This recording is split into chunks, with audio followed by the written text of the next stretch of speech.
J'espère que vous allez bien. Bienvenue sur cette nouvelle vidéo où je vous ai identifié les 7 leviers de croissance pour votre entreprise de poêle à bois et poêle à granulés pour cette année 2024 et 2025. Alors, j'ai découpé ça du coup en 7 axes. Le premier axe, ça va être la clarification de votre positionnement. Donc, qu'est-ce que j'ai voulu dire par là? Donc, ça va se découper en 5 parties. Donc, la première partie, ça va être de basculer d'un océan rouge à un océan bleu. Donc, qu'est-ce qu'on appelle un océan rouge? Pour vous imaginer ça, en fait, il faut s'imaginer un lac où il y a énormément de pêcheurs, mais il y a seulement un seul poisson à pêcher. Ça, c'est votre situation dans 95% des cas où en fait vous vous battez contre énormément de vos concurrents. Donc, ce qui fait que vous êtes obligé de baisser vos prix constamment et donc vous vous battez constamment pour savoir lequel ça va être le moins cher pour gagner vos devis. Donc, l'objectif là, c'est de basculer donc de cet océan-là à un océan bleu. L'océan bleu, en fait, c'est pour vous imaginer ça également, c'est comme si vous étiez dans un lac où il y a énormément de poissons, donc énormément de clients, et vous êtes la seule personne qui correspond à leurs attentes. Donc pour ça, c'est assez simple. Il faut arriver à sortir du lot et faire un service où les gens, ils vous positionnent en tant qu'experts et comme quoi vous êtes les seuls à résoudre leurs problèmes. Donc ça, c'est le premier aspect dans le positionnement. Après, c'est trouver le 80-20 de vos clients. L'objectif ici, c'est de trouver les 20% de clients qui vont vous générer 80% de votre chiffre d'affaires. Et on en a tous dans notre entreprise, on a tous une typologie de clients qui nous rapportent 80% de notre chiffre d'affaires. Donc il faut arriver à les identifier. Donc pour ça, vous avez juste à l'extraire de votre base de données, voir un petit peu au niveau de si c'est des hommes, des femmes, si c'est des couples, si c'est de la gison, si c'est des maisons, si c'est des maisons de village, maisons pavillonnaires, dans des lotissements, etc., afin de faire une segmentation précise et de voir précisément lesquels de ces clients vous rapportent le plus de chiffre d'affaires. Et pour être encore plus précis, lequel de ces clients vous rapporte le plus de profit. Au plus vous allez chercher ça et au mieux vous allez arriver à avoir de la profitabilité dans votre entreprise. Après, le troisième, c'est trouver également le 80-20 de vos produits. Donc, c'est exactement la même chose que les clients. Il faut arriver à trouver les produits que vous vendez le plus et surtout les produits qui vous rapportent 80% de votre chiffre d'affaires et de votre bénéfice. On dit 80-20, mais ça peut être 75-35, etc. Mais voilà, c'est juste, il y a toujours un écart entre ce que ça vous rapporte et la quantité que vous en vendez. Comme par exemple Apple, eux, ils vendent 80% d'iPhone et le reste après, ça vient par la suite. Mais leur produit phare, c'est l'iPhone. Donc oui, il faut que vous arriviez à trouver votre produit phare, votre clientèle phare et que vous vous concentrez sur celle-ci afin que vous créez un service et un produit d'exception de sorte à le vendre plus cher et avoir plus de profitabilité par la suite. C'est là où on arrive donc au positionnement premium. Le but d'avoir ce positionnement-là, c'est que ça va permettre de vendre bien plus cher. Et si vous vendez plus cher, donc il va se passer deux choses. La première chose, c'est que vos clients vont assimiler vos services à du travail de qualité et un service de qualité car tout ce qui est cher est égal qualité dans l'esprit des personnes. Donc déjà, c'est le premier point positif qui va arriver. Et le deuxième point, c'est que vous allez faire beaucoup plus de profit avec votre entreprise. Et le fait de faire beaucoup plus de profit, ça va vous permettre de délivrer beaucoup mieux vos clients parce que vous allez avoir plus de moyens. Et si jamais, par exemple, il y a un problème sur une installation, si jamais il y a un mécontentement, vous allez pouvoir le régler beaucoup plus rapidement parce que vous n'êtes pas pris à la gorge par l'argent et vous pouvez régler ça en un claquement de doigts parce que vous faites énormément de profit. Et après, se concentrer sur la création d'écart. Qu'est-ce que je veux dire par là? Donc, création d'écart, ça veut dire deux choses. Le premier, c'est essayer de créer un écart entre vous et vos concurrents de sorte à ce qu'il y ait de moins de personnes possibles qui puissent vous rattraper. Donc, par exemple, à faire des écarts au niveau de la technologie, au niveau du service et que vous soyez le moins possible recopiable. Et après, au niveau de l'écart, le deuxième chose que je veux dire dans écart, c'est que dans toute relation de vente, dans le commerce, on a toujours deux situations face à notre client. Notre client, il a une situation actuelle. Donc, lorsque vous allez voir chez lui, en général, il a froid, il veut économiser l'électricité, etc. Donc ça, c'est sa situation actuelle, sa situation A. Il a constamment une situation B, donc une situation de rêve, une situation qu'il aimerait être, ou par exemple, il aimerait avoir chaud, il aimerait payer très peu d'électricité et il aimerait être bien chez lui. Donc voilà, il y a une situation A, une situation B. Et au plus vous arrivez à augmenter l'écart entre ces deux situations et au plus vous allez arriver du coup à les vendre cher parce que la personne aura une forte douleur et donc du coup étant donné qu'elle a une forte douleur vous allez pouvoir vendre beaucoup plus cher par la suite. Donc ce sont les deux types d'écarts qu'il faut arriver à créer dans votre entreprise. Après, le deuxième axe, ça va être le système d'acquisition automatisé pour le deuxième levier de la croissance. Donc pour ça, on découpe ça en 5 axes également. Donc dans un premier temps, il va être la création d'un funnel afin que les personnes aient tout simplement des étapes à suivre jusqu'au temps qu'elle soit client. Donc ça, on explique tout dans notre accompagnement que nous proposons. Et d'ailleurs, pour ça, je vous ai fait une petite formation de moins de 30 minutes que vous pouvez suivre juste en dessous de la vidéo. Comme ça, vous pouvez voir tout le processus qu'on a mis en place pour réaliser plus de 2 millions d'euros de chiffre d'affaires dans notre magasin en moins de 3 ans. Le lien est juste en dessous. Sur ce, on continue. Donc une fois que vous avez créé votre funnel, il va falloir choisir une plateforme publicitaire pour mettre en avant ce funnel, parce que si jamais vous n'en parlez pas, bien évidemment, il n'y a jamais personne qui va venir dedans. Okay, donc on va choisir une plateforme publicitaire, on va créer des publicités, donc ça c'est super simple. N'oublions pas que l'objectif des fondateurs des plateformes publicitaires, donc par exemple si je prends Meta et Google, Meta c'est c'est Facebook et Instagram, pardon. L'objectif de ces personnes-là, c'est qu'il y ait le plus de personnes possibles qui fassent de la publicité, le plus d'entreprises possibles qui fassent de la publicité. Donc ça, c'est le premier point. Et le deuxième point, c'est que ça soit le plus rentable possible pour les entreprises. Donc bien évidemment qu'ils ont simplifié au maximum ces plateformes-là et qu'ils ont fait en sorte qu'elles soient le plus performantes possible afin que vous vouliez injecter le plus d'argent possible. Donc ne vous inquiétez pas sur la complexité, c'est très simple. Ça fait plus de 5 ans que je fais ça et je peux vous garantir qu'au début, je n'étais pas du tout voué à ça. Je ne savais pas du tout me servir d'un ordinateur. Donc c'est vraiment hyper simple. Après, nous allons automatiser tout cela de sorte à ce que dès qu'il y a des personnes qui remplissent votre formulaire, qu'elles soient automatiquement redirigées à un endroit pour qu'ensuite vous puissiez les phoner. Après, vous allez faire le phoning, vous allez essayer de positionner des rendez-vous et après aller les vendre. Et tout cela se passera sur un CRM de sorte à ce que ça soit bien organisé et que vous ne perdez aucune opportunité d'affaires. Donc après, le troisième levier de croissance, ça va être la tarification. Ça rejoint un petit peu cette partie-là, mais là j'ai voulu préciser, aller un petit peu plus en profondeur. Donc surtout l'objectif à ne pas oublier, et ça peut paraître très bête, mais il y a à peu près 80% des entreprises qui l'oublient, c'est que l'objectif d'une société, c'est pas de faire de chiffre d'affaires, c'est de faire du profit. Si jamais vous faites 800 000 euros de chiffre d'affaires mais qu'il n'y a pas de profit, ça ne sert strictement à rien, autant aller chercher du travail. Et malheureusement, il y a énormément d'entreprises qui font ça, c'est que dans leur ego, ils disent « Ah ouais, c'est super, je fais 1 million d'euros de chiffre d'affaires », donc ils crient sur tous les toits, sauf que quand on regarde qu'est-ce qu'il leur reste dans leur poche à la fin, il reste pas grand-chose. Donc il ne faut pas oublier que le but, c'est le profit et pas le CA. Donc il vaut mieux faire 300 000 euros de CA mais faire 150 000 euros de profit que faire 1 million d'euros de CA et faire 150 000 euros de profit. Et il y a un bon paquet de monde où ils sont dans cette situation. Donc concentrez-vous sur ce qui rentre dans votre poche et pas juste les chiffres du chiffre d'affaires. Après, le deuxième aspect, ça va être la confiance. Donc, qu'est-ce que je vais vous dire par confiance? C'est que l'un des piliers fondamentaux lorsqu'on veut vendre nos services, lorsqu'on veut arriver à mettre en avant nos produits, nos services, c'est qu'il y ait une relation de confiance qui se crée entre nous et nos potentiels clients. Si jamais il n'y a pas cette confiance, il n'y aura jamais de transfert de valeur entre nous et nos clients. Donc, il est hyper important de créer cette confiance. Donc, pour créer cette confiance, il y a plusieurs aspects. Donc, soit on peut mettre en avant nos avis, ou soit on peut faire ça en montrant notre professionnalisme lors des rendez-vous, lors des appels, etc. Donc, ça, c'est un aspect hyper important sur lequel il faut que vous travaillez constamment sans relâche et il ne faut jamais le mettre de côté. Et après, l'un des aspects les plus importants afin que vous ayez une bonne croissance, c'est de fournir un travail d'une excellente qualité. Au plus vous allez fournir un travail d'une excellente qualité, au plus vous allez avoir du feedback positif et au plus vous allez avoir du feedback positif et au plus les gens vont vous recommander. D'accord?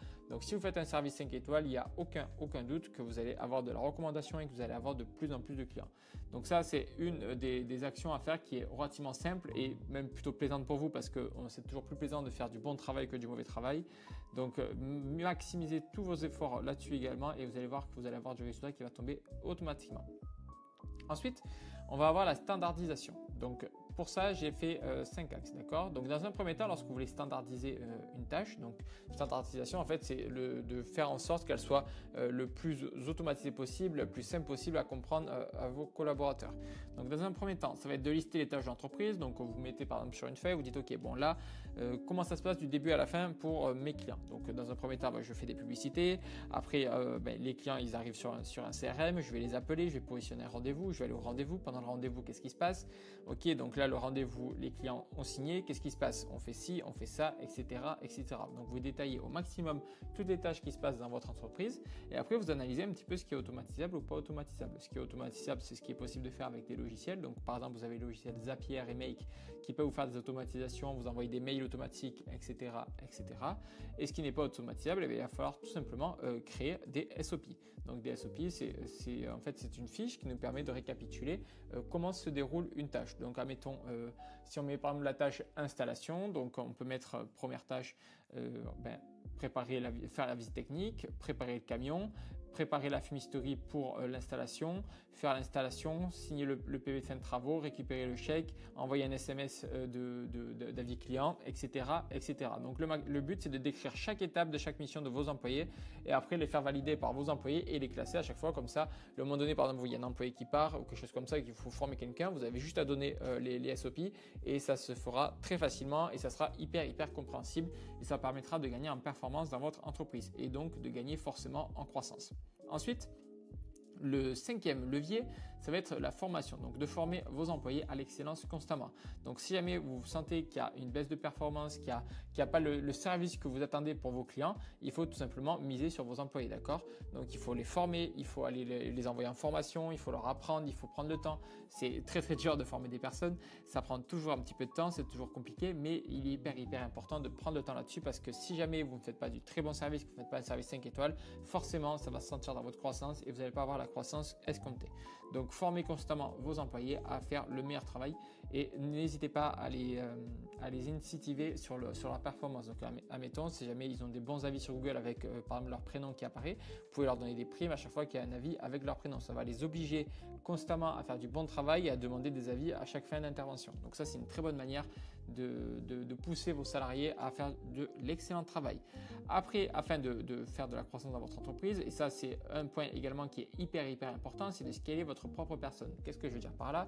C'est que en fait, en tant que chef d'entreprise, vous avez besoin de compétences pour faire croître votre entreprise. Donc, par exemple, savoir faire de la publicité, savoir vendre, savoir faire des bonnes installations. Donc tout ça, c'est un panel de compétences dont vous avez besoin. Sauf que les compétences que vous avez besoin pour faire 500 000 euros par mois, ça ne sont pas les mêmes pour faire 1 million d'euros de chiffre d'affaires par mois. Et en fait, ce qui est important, c'est d'arriver à déterminer quelles compétences sont nécessaires pour passer du point A où vous êtes actuel au point B où vous souhaitez aller.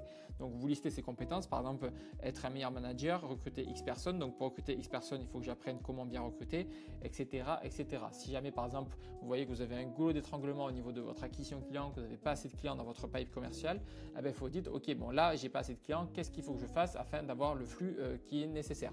Donc peut-être qu'il faut que j'apprenne à faire de la publicité sur Google, peut-être qu'il faut que j'apprenne ci, que j'apprenne ça, que je délègue ça. Et donc ça va vous permettre de vous développer vous-même et le fait de vous développer vous-même, ça va permettre par la suite de développer votre entreprise et d'avoir de la croissance.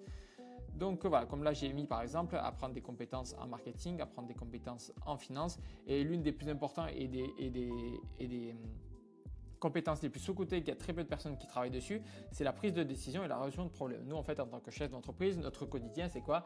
C'est de prendre des décisions et de résoudre des sacs de nœuds constamment. Et en fait, ce qu'on ne se rend pas compte, c'est qu'il y a des méthodologies afin de simplifier ce processus et en plus de ça, de vous faciliter la vie et de prendre des décisions qui sont plus rapides et plus réfléchies. Et donc ça s'apprend également, ce sont des compétences. Donc si jamais vous apprenez ça, vous allez voir que ça peut être vraiment game changer dans votre entreprise. Et rien que le fait d'apprendre cette compétence, ça peut vous faire gagner énormément d'argent. Après, le sixième axe de développement pour votre croissance, ça peut être l'aspect finance. Enfin, c'est pas que ça peut, c'est que ça peut être aussi l'aspect finance. Donc déjà, savoir des compétences comptables de sorte à ce que lorsque vous faites votre bilan mensuel, bilan trimestriel et bilan annuel, c'est que vous comprenez concrètement qu'est-ce qui se passe au niveau des lignes comptables. Qu'est-ce que c'est, par exemple, le résultat, etc., etc. Donc, si vous ne comprenez pas vos bilans, vous allez tout simplement être perdu dans vos chiffres, vous n'allez pas savoir vers où va votre entreprise. Et si vous ne savez pas où va votre entreprise avec les chiffres, vous ne pouvez pas prendre de décision éclairée derrière. Donc, c'est pour ça qu'il est important de traquer toutes vos finances à l'euro près. Donc, pour ça, vous pouvez tout simplement, dans un premier temps, si vous n'avez pas les moyens, avoir un tableau Excel et recenser toutes les dépenses, toutes les entrées, de sorte à voir si à la fin du mois, vous gagnez de l'argent ou pas. Donc ça, c'est hyper important et il ne faut pas hésiter à le faire. Aussi, ce qui est super important à faire au niveau de la finance, surtout dans nos types de sociétés, c'est de faire des bilans mensuels.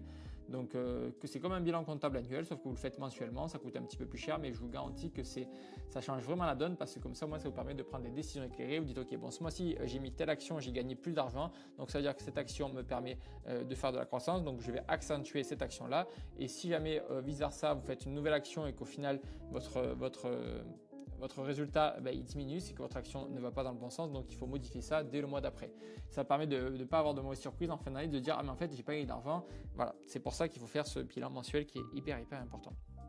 Et après, les dépenses à la paysan, donc ce que je veux dire par là, c'est qu'il faut réfléchir en tant comme un petit peu un paysan lorsqu'on dépense de l'argent dans sa société. Si jamais, par exemple, vous dépensez 10 euros, il faut se dire, ok, ben, c'est 10 euros, comment je vais faire en sorte qu'il m'en rapporte 20 et ça, c'est hyper, hyper important. Si jamais vous mettez cette mentalité dans toutes vos dépenses, vous allez voir que vous allez dépenser beaucoup, beaucoup moins et surtout beaucoup, beaucoup plus intelligemment. Donc ça, c'est vraiment un point hyper important qui peut changer énormément de choses.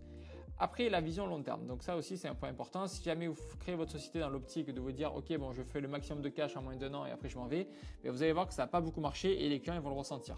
Si jamais, par contre, vous avez une vision long terme, on va vous dire, bon, là, mon objectif, c'est de faire vraiment une société durable dans les 5-10 ans. Là, par contre, c'est vraiment pas la même chose. Et donc, pour avoir des objectifs long terme, en fait, dans un premier temps, il faut mettre un grand objectif. Par exemple, dans 5 ans, où est-ce que vous voulez être? Est-ce que vous voulez que votre société fasse 2 millions, 3 millions, 5 millions, 10 millions, 30 millions, etc., etc.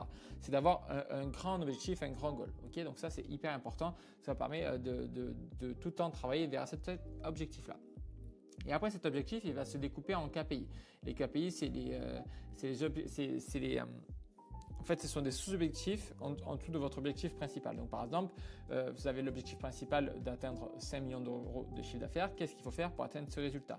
Eh bien, il faut avoir, par exemple, X nombre de leads par mois. Il faut avoir X équipes de poseurs, etc., etc. Donc, ça, vous décomposez en KPI qui va vous permettre de suivre votre performance au mois le mois. Donc, par exemple, le KPI du mois d'octobre pour atteindre notre objectif, eh bien, c'est de recruter 2 commerciaux. C'est d'arriver à faire 300 leads en plus par mois. Et ça permet vraiment de pouvoir traquer. Donc, pour faire ces 300 leads par mois, 300 leads en plus par mois, qu'est-ce qu'il faut que je fasse? Eh bien, il faut que j'apprenne la publicité sur Google.